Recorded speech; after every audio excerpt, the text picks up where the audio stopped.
WCBI News at 6 starts now. Thanks for joining us for this special March Madness edition of WCBI News. A Columbus gathering place is demolished after suffering heavy damage in last month's tornado. Yeah, it's sort of changed the landscape out there. The Sim Scott Community Center no longer sitting on 20th Street. The demolition process started this week. By this morning, the building was no longer on the property. Sim Scott was built in 1997. Future plans for the center and park have not yet been released. The future of the old Union Academy Elementary School is clearer. The site will be the new home to the Columbus Alternative School. This morning, the Columbus Municipal School Board and Superintendent toured the facility. Their transition won't happen until August due to work that needs to be done. That includes cosmetic work, roof and water pipe repairs.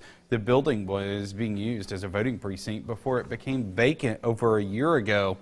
The Success Academy, or alternative school, moved to Columbus High when the tornado wiped out Hunt Intermediate School. Meanwhile, a newly formed committee is working to meet the needs of Lowndes County storm victims. That committee meeting this morning for the first time. Yeah, the long-term recovery group is focusing on housing. Faith-based groups, volunteer agencies, and community members are joining forces to help. Our Jory Talley joins us in the studio with more on this story. Jory. A similar committee was created back in 2014 to assist storm victims, sparking the idea to bring it back 5 years later. Members met this morning for a meeting, kicking off plans and discussing goals to get the ball rolling.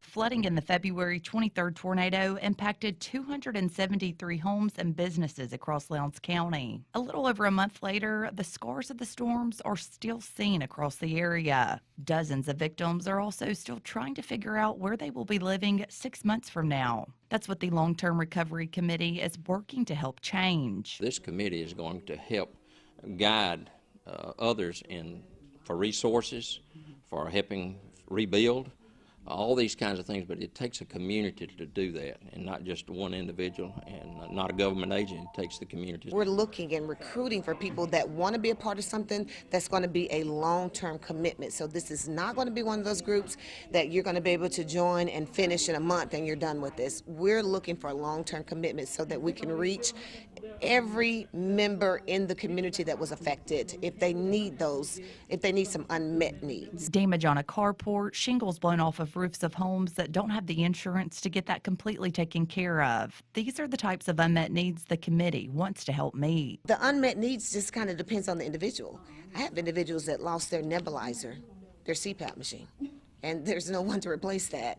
Unmet needs could be a wide variety, and that's the reason we're going to need case managers to actually go and see how can we be effective. Out of the nearly 300 damaged structures, 31% of them were rental properties and 36% of storm victims didn't have insurance. It's going to be those that maybe you did not have the insurance.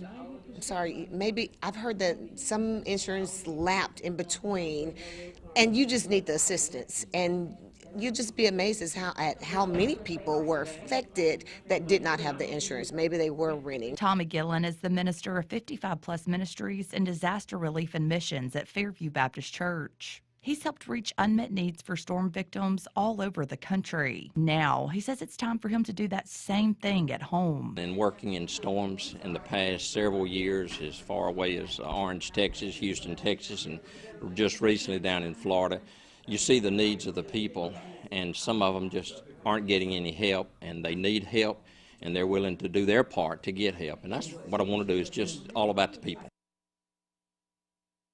The group is looking for more people to get involved. They're encouraging anyone interested to come to their next meeting on April 10th at 10 at the Lowndes County Emergency Management Agency. Well, one organization is helping students impacted by the February storms make sure they have all they need for the classroom. The Longview Disciples 4-H Club in Oktibbeha County prepared nearly 100 backpacks full of school supplies this afternoon. They stopped by Stokes Beard Elementary and the middle school to drop off those backpacks. Each one has a personal note handwritten to the student. Guidance counselor Gloria says this means so much to the school district, the families, and the students. And I think that our families are going to be speechless. Our students are going to be excited. They're going to be appreciative. It just makes me feel joyous because just something that you can give back to another community that you're not, raised in or have an impact in, you can still give back to people that are less fortunate than you. Like that, so At Stokes Beard Elementary alone, about 25 students were impacted by the February tornado. Time to get a first look at our forecast. We'll turn things over to Chief Meteorologist Keith Gibson. Gorgeous weather out there, a live view in Vernon, Durham's Pharmacy, 535. Notice the cirrus clouds coming down in. That's it for today. Let's jump on over to Louisville, downtown Louisville, Mississippi. And again, just a veil of high, thin cirrus clouds. We've got temperatures right now in the 70s. You're loving life right now. It's a great Thursday afternoon. This evening's looking pretty nice, too. Worst case scenario for lows tonight, upper 40s to low 50s. So not as cold. We're going into the weekend. We'll talk more about that forecast in just a few minutes. We've all seen the videos of brave store workers fighting when someone comes in to rob their store. But what happens after the fact, and could charges be filed? Our Riley Livingston joins us in the studio with more on that. Riley? It's a gray area when it comes to protecting yourself or your business. Some people say it's better to stand back and let that money go. It's an employee's worst nightmare, working your shift and someone coming in to rob the business. The question becomes, what should you do? You have a right to protect yourself if somebody attacks you, of course. I think the best thing to do is in that situation is just let the robber go ahead and just get what they want. And that way it may be safe from anybody from getting hurt. When it comes to weapons, each business has its own policy. Some don't want to have the liability on their shoulders. I've seen it ways where that the manager would allow, or he would have some type of weapon for them there, and then some of them didn't want the weapon because they didn't want their employee to be involved in, say, possibly shooting or something like that. Many store owners take steps to help protect their employees. Our desk is, for one, is widened so that they won't be able to just, get over to us real quick. And plus, we have a panic button, and really, the safest place, really, we're right next door to the police station. So. The law does protect you when it comes to defending yourself, but that's where the lines begin to blur. If the robber is seriously injured, charges could follow. It all comes down to whether the victim becomes the aggressor. When it goes through the court system, it's in the people's hands, so it's just up to the people making that decision on what they see was going on and just what happened during that time. Christiana Rimmer says nothing is more important than you. The amount of money is worth your life. Just give them what they want and get them out. Businesses usually have insurance covering loss of property. A Prentiss County deputy saves a stabbing victim's life during a traffic stop. Sheriff Randy Toller says Deputy Dallas Lumpkin pulled over the vehicle for running a stop sign. The passenger in that vehicle was stabbed in the arm. His artery was cut. Acting quickly, Lumpkin applied a tourniquet and rushed him to a nearby hospital. Now, 28-year-old Nathan Knight of Boonville is charged with aggravated assault. Toller says the victim and Knight knew each other but didn't release any details about how the stabbing occurred. Knight's bond was set at $15,000. A letter to the Lee County Jail keeps one inmate behind bars and adds another to the roster. An employee inspected mail sent to Randall Button and found a white paste substance at the bottom of the note. Once the letter was given to the narcotics unit, investigators arrested Emily Yingling. Button and Yingling are both charged with introduction of a contraband to a correctional facility and conspiracy to commit a crime. Their bonds were set at $100,000 each. An undercover investigation sends 3 people to jail, breaking up what law enforcement says is a major drug ring.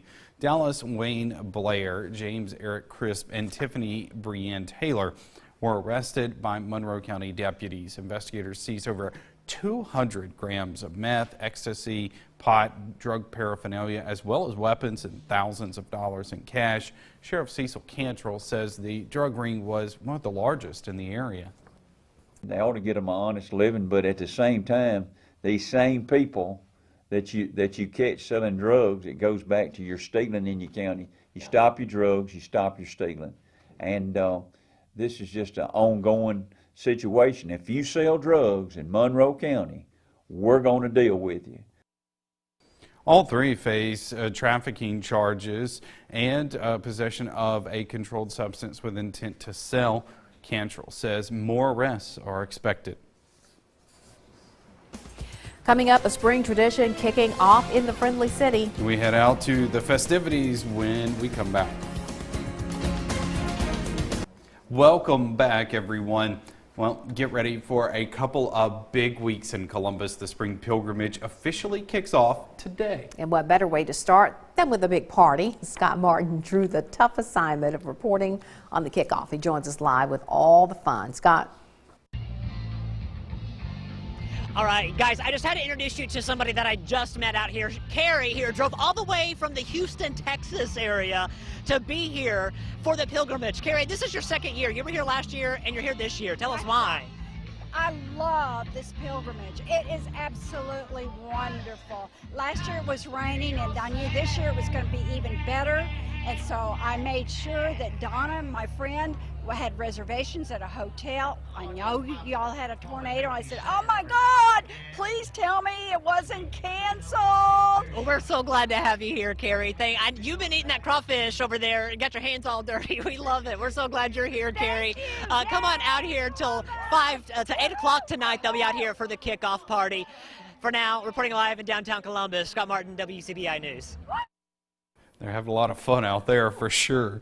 Well, in other news today, they were barely out of their teens when they shipped out to serve their country. Tomorrow, Vietnam War veterans are honored with a National Day of Remembrance. But today, vets and staff at Mississippi State Center for America's Veterans held their own service. The wreath-laying ceremony honors everyone who served in the Vietnam War. The Veterans Center is named for MSU alum and former Mississippi Congressman G.V. Sonny Montgomery, who was known on Capitol Hill as Mr. Veteran. It almost, but not entirely, makes up for that time. There's nothing you can do.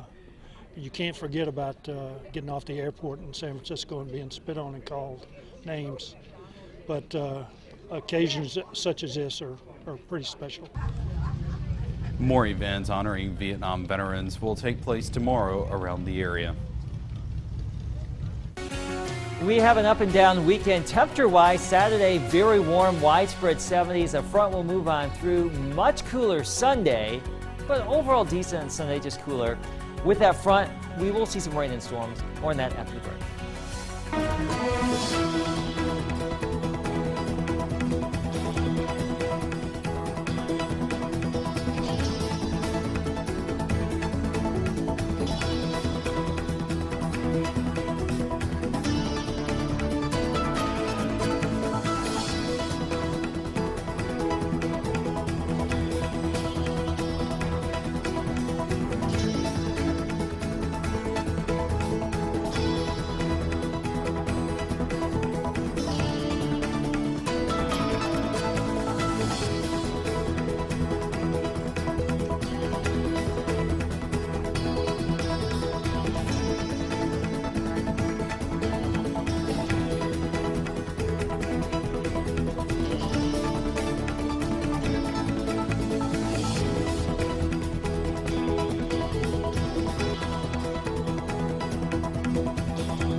Wcbi First Alert AccuWeather Forecast with Chief Meteorologist Keith Gibson. Here's a live view downtown Louisville, Mississippi, Vernon, Alabama, Durham's Pharmacy, Tupelo, Columbus. What a great afternoon we have here. Widespread sun and also no rain out there. It's absolutely a gorgeous day. Let's zoom on into Columbus. Meteorologist Alex Puckett out here to Assembly Kids Academy earlier today. Look at all these great kids having a great time learning about tornado safety, safe places, all things weather. We love to go out to the schools, and Alex had a great time today. He's actually behind the scenes right now, and he's like, yeah, I had a great time. Car wash forecast, here you go. You may want to postpone any serious washing until after Saturday because we do have a cold front coming our way. But if you want to give it the old college try tomorrow, go for it. It looks like Saturday, though, we'll have some rain around here. And we're thinking anywhere from about 1/4 of an inch to maybe 3/4 of an inch. That's the general ballpark right now. A lot of energy with this big system out west. It's out there in the Pacific, but some of that's going to break away and give rise to some energy that will drive a cold front through here Saturday. You got all that? All right, let's show you that with Futurecast. An increasing cloudy pattern here later tonight and tomorrow. More clouds and sun, it looks like, over time, but still warm 70s on Friday. We don't really anticipate a lot of rain around here. As we get into your Saturday morning, we may become more overcast than not. And as we get into the day, there could be a few passing showers, but the best chance for maybe a strong storm, a gusty storm, maybe a little bit of hail, that would actually be with the cold front that's coming in from the northwest. So that could actually be later on in the day into the evening with the front that will sweep on through here. So from late afternoon through the evening, that's our best chance of rain and storminess. And then high pressure builds on in for Sunday, cooler, but overall stable. For the next 24 hours in Tupelo, we are going down to around 50, give or take, back into the 70s tomorrow. A pretty warm one here for our Friday, 74, 75 for you up there in northeast Mississippi. We can go with about 77 in the Columbus area. For you in the West Alabama, too, on Friday. Also, a mix of sun and clouds, mid-70s, winds from the south at about 5 to 15. Here's your AccuWeather 7-day forecast. We're trending cooler by Sunday, only upper 50s, low 60s early next week, but the 70s will return by Wednesday. Welcome to Portland, Oregon. Mississippi State getting ready for their Sweet 16 matchup to Arizona State tomorrow. More on that is coming up next in sports. Stick with us. WCBI First Alert Weather School is brought to you by Emerson Animal Hospital in West Point. WCBI Sports with Tom Ebel is brought to you by your local Ford dealers. Go further. Preparing for Sweet 16s has become the new norm for Hale State hoops. Vic Schaefer and company getting to work in the City of Roses. WCBI Sports' Courtney Robb made the trip to the West Coast and joins us now live after a busy day of basketball. Courtney? Thank you, Tom. Yes, we are here in Portland, Oregon. I'm right outside the Moda Center, which, if you know, is normally where the Portland Trail Blazers would be practicing. But for the next couple of days, that is where Mississippi State will be practicing. Mississippi State getting ready to take on Arizona State for their 4th consecutive trip back to the Sweet 16 in the NCAA tournament. And there was a lot of uncertainty at the beginning of this season. Mississippi State losing those four very important starters, bringing in 2 transfers, and then in January losing Chloe Bibby, which was an absolute huge loss behind the arc. But Andra Espinoza-Hunter, she's been huge filling in for that role and becoming that perimeter shooter that Mississippi State really needed after losing not only Blair Schaefer from last season, but also from Chloe Bibby, and Mississippi State just wasn't uncertain that they would have that again. Just like last year, we had Blair on the wing, and I would find her in certain spots.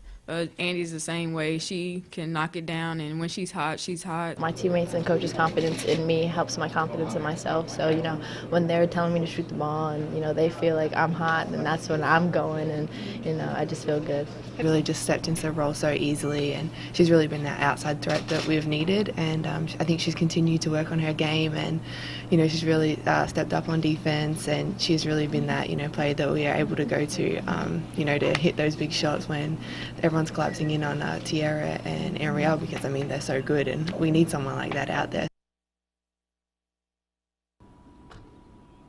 Well, again, Andra Espinoza-Hunter has just been so huge for Mississippi State when trying to get shots from beyond the arc. Currently, Andy, as her teammates would call her, is shooting about 42% from downtown. That's really going to be a place where we can probably expect to see her in tomorrow's game against Arizona State, because as Chloe kind of mentioned it, you can probably expect to see that the Sun Devils are really going to be attacking Tiara McCowan and Onreal Howard inside the paint. And so having that kind of perimeter shooting just to take some relief off of them from the inside is really going to be so important if Mississippi State wants to go ahead and get the win, and that's just going to be so huge for Mississippi State. But again, that game happening at 8 p.m. Central Time tomorrow. That's going to do it here for me in Portland. Courtney Robb for WCBI Sports. Tom, I'll send it back to you in Columbus. Thank you, Courtney. And while the Bulldogs prepare for the Sweet 16, a big-time SEC baseball series here in Starkville, Mississippi State looking to get the Tiger off its back in 2019. Bulldogs facing 15th-ranked LSU for the first time this season. LSU has won 9 of the last 10 ball games against the Bulldogs. First pitch coming up shortly. You can catch the game on ESPNU. The Diamond Dogs off to its best start since 1973 with a 23-3 record. Coming up at 10, a little more on the Bulldogs. We'll have highlights from that Mississippi State LSU game and also a recap of local baseball and softball highlights. It's going to be a great 10. Make sure you stay up with us after March Madness. That's it for sports. Last look at your weather is next. WCBI's NCAA tournament coverage of the MSU Bulldogs in Portland, Oregon is brought to you by Visit Columbus, the city that has it all. Monroe County Farm Bureau, Columbus Orthopedic Clinic and Outpatient Center, Aberdeen RV, family owned, family focused, and Bank First, a better way to bank.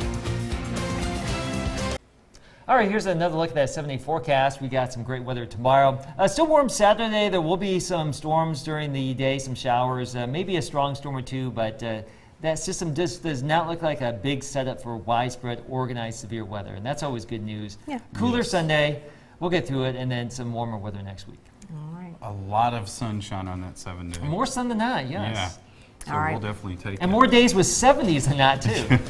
That's good. Yeah. That is good. Got some basketball coming up tonight, right? That's right. Just in a few moments. Yes. All right. Have a good one, everyone.